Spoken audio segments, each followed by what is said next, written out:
Welcome once again to Mad Artist Interviews. Today, we speak with an American and acclaimed landscape painter, William Wray. You may find Mr. Wray at williamwray.com and williamwray.blogspot.com. As always, the interviews are conducted by Marcin Migdal. For more interviews and video workshops, visit madartistpublishing.com. It's time to get on the map. Okay, my name is Marcin Migdal, today Mad Artist Publishing, and I have the privilege of speaking with an acclaimed and published veteran artist, William Wray. We're very happy to have him, and we're going to be discussing his career, artistic beginnings, his process, and hopefully a lot more. William, welcome. Can you please tell us a bit about yourself and your background? I'm an artist who has kind of a wide-ranging group of experiences. I've done comic books, I've done animation. Fine art is kind of the latest incarnation of my career. I don't think I've ever had I wish I had a couple of lifetimes to do all the things I'd really like to do. Okay. Well, you never know. Maybe you're like a cat. Nah, this is it. Okay, so as you said, your artwork spans many genres. You do urban landscapes, figure, still life, and but as you said, you did start out as a cartoonist. So currently, what would you say best describes your style of work? Well, everyone seems to call it urban landscape.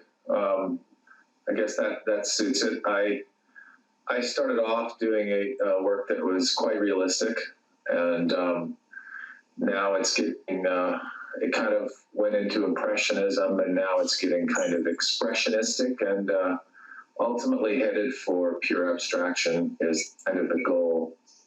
Would you say that you have your own signature that separates your work from other artists? Yeah, I think I've, they use the term brand. I think I've definitely done that. I see other artists who are similar, and I also see kind of a lot of artists jumping onto the bandwagon of doing urban art because a lot of the artists who are in the plein air movement, which was basically going out and painting, the beautiful countryside, have that market has weakened with the economy, so everyone's kind of looking around for what's the next thing. So I think kind of in the middle of the kind of rise of urban art, whatever that is. But okay.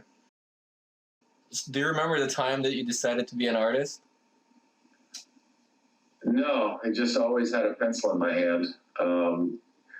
I think there was a time when I decided that I was going to take it seriously. Like I was 15 and a half years old, and it was summertime, and I had to get my first job. I worked at a Hawaiian restaurant, kind of got pineapples all day for salads. And I said there had to be more to life than this. And I wrote a carnival once with a bunch of other young teenagers, and I said, there had to be more to life than this. I've done yard work and that kind of thing at that same age, and just realized I was too lazy to really work. So I decided that I would pursue art, the lazy man's game.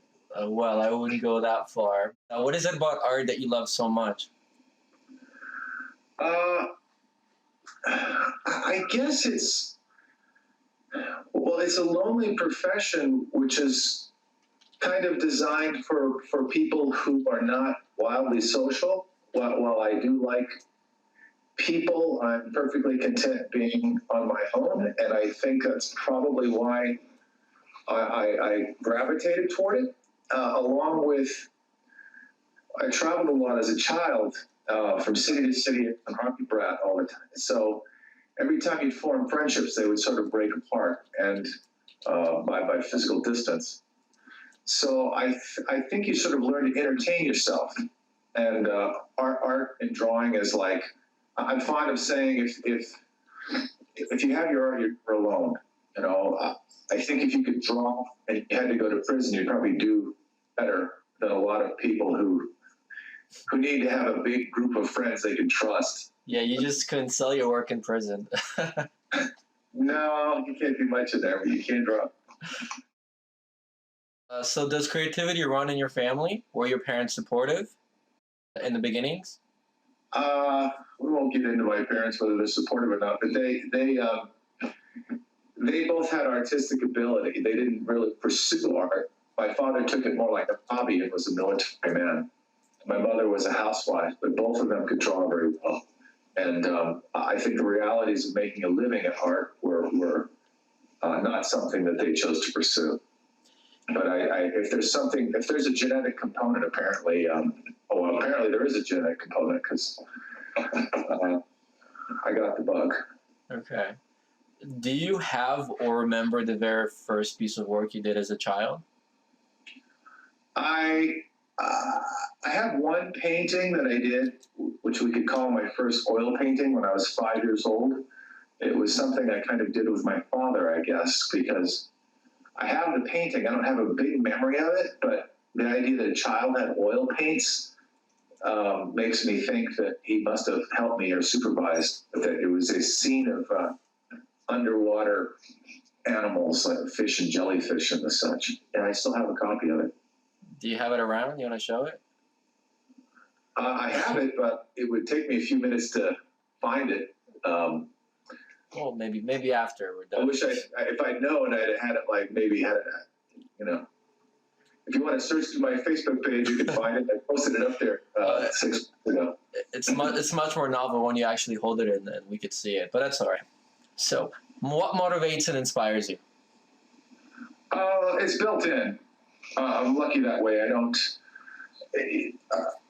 If I didn't work, I'd be unhappy. I, in fact, think that the working is what keeps me from being depressed, to be honest with you. If I didn't have my artistic muse, I'm not sure what I would do, because this is all I know how to do. And it's, I'm very lucky in the sense that I don't have to struggle. And that's why sort of, my analysis of it is that it's something I need to do to be happy. Okay. If that makes some sense. What's the best and what's the worst thing about being an artist? The best thing, I guess, it's sort of like being a manic depressive, or what do they call it? I can't think of the term now, but there are highs and there are lows, and you get that painting where you've painted for an hour and you just realize you did a painting. You were so lost in the zone that this thing came out of you that you don't know where it came from. Mm-hmm. It's all your innate things that you've the hard way over the years, focusing just right and birthing this thing that you didn't expect. I mean, you can't plan exactly, and it came out and you feel really good about it. The downside of that is that doesn't happen with consistency. So if you do a painting that is less than that, you got to be careful because that can kind of put you into a tailspin. And sometimes I feel like, was that the last great painting? Was that the peak? A month or two will go by where I do a lot of paintings, but not one of them that really hits me hard, where I think that I progressed and going to continue to progress. When you get a little older, you're always kind of worried about that, because they always talk about artist peak, and you can see it. You look at any history of any artist where as the years, they get better, and then it's kind of stalls, and then it just starts to not be as interesting. You know what I'm saying? Yeah.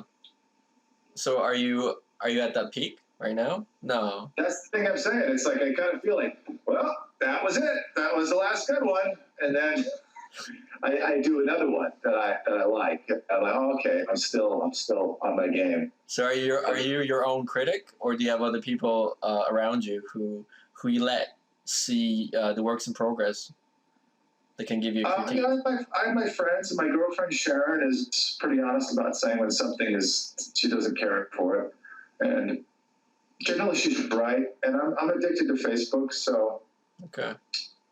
I don't think there's been a time when I was absolutely sure something was my best work and it got no response.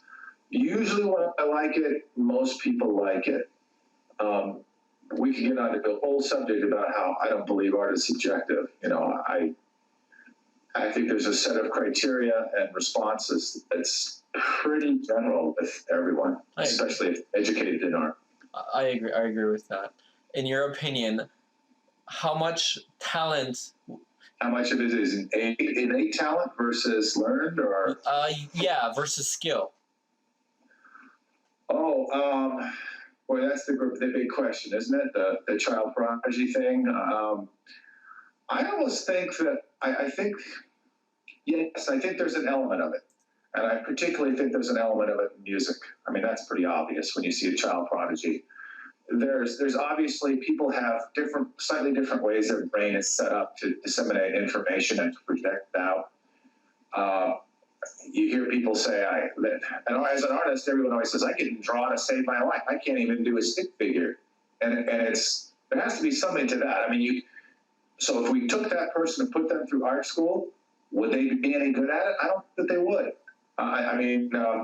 So everybody's a combination of that person who could learn to play the piano and never get any further than playing in a small bar someplace, and that other person who could be the greatest musician in the world at the piano.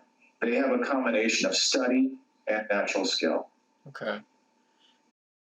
Let's talk about your studio.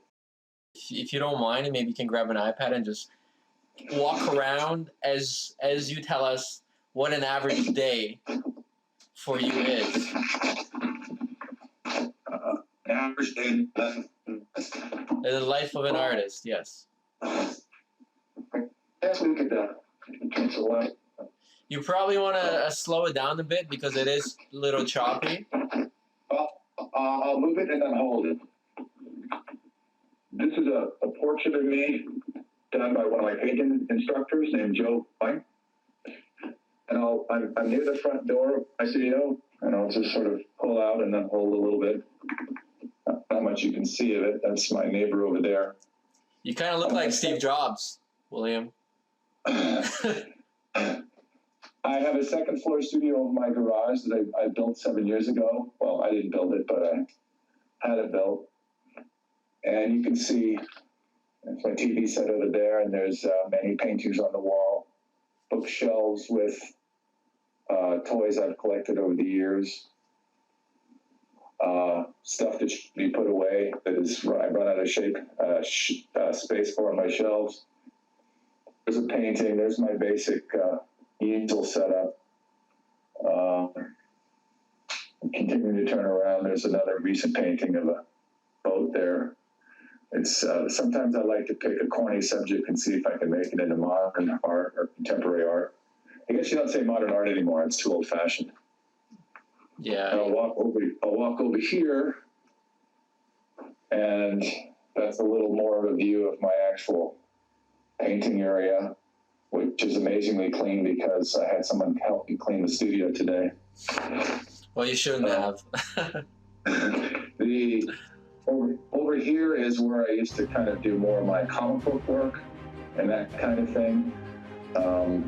I don't do too much of that anymore, but every now and then.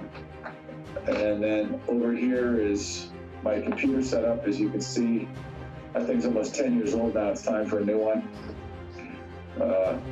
Obviously, scanner, printer. Thanks for watching another Mad Artist interview. See the full interview at thecompleteartistbook.com. Buy the video workshop and learn from the top industry professionals today. For more interviews and video workshops, visit madartistpublishing.com. It's time to get on the map.